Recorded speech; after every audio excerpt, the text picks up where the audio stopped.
Hi, everybody. Our top priority as a country right now should be doing everything we can to grow our economy and create good middle-class jobs.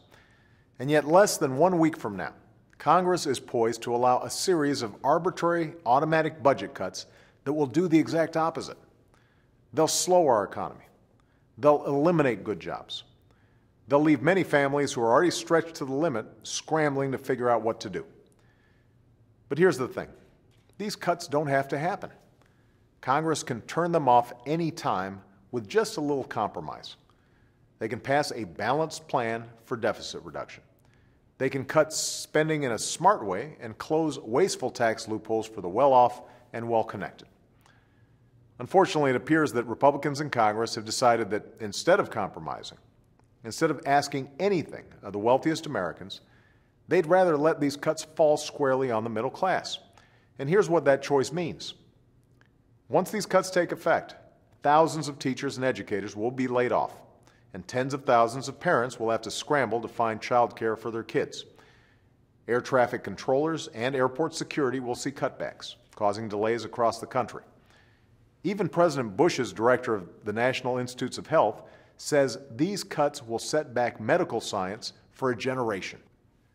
Already, the threat of these cuts has forced the Navy to delay the deployment of an aircraft carrier to the Persian Gulf, affecting our ability to respond to threats in an unstable part of the world. And just this week, the Pentagon announced that if these cuts go through, almost 800,000 defense employees, the equivalent of every person in Miami and Cleveland combined, will be forced to take an unpaid leave. That's what this choice means. Are Republicans in Congress really willing to let these cuts fall on our kids' schools and mental health care just to protect tax loopholes for corporate jet owners? Are they really willing to slash military health care and the Border Patrol just because they refuse to eliminate tax breaks for big oil companies?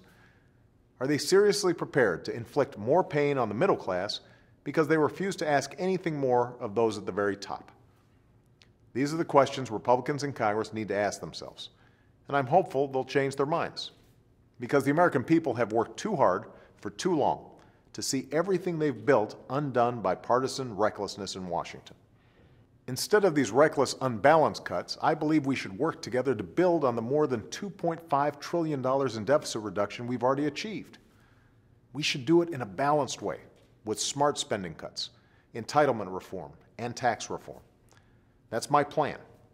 It's got tough cuts, tough reforms, and asks more of the wealthiest Americans.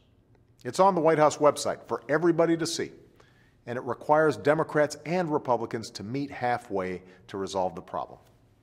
That's what the American people expect, and that's what you deserve.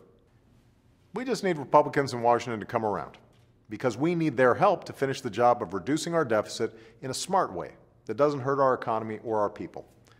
After all, as we learned in the 1990s, nothing shrinks the deficit faster than a growing economy that creates good middle-class jobs. That has to be our driving focus. That has to be our North Star. Making America a magnet for good jobs, equipping our people with the skills required to fill those jobs, making sure your hard work leads to a decent living. That's what this city should be focused on like a laser. And I'm going to keep pushing folks here to remember that. Thanks so much.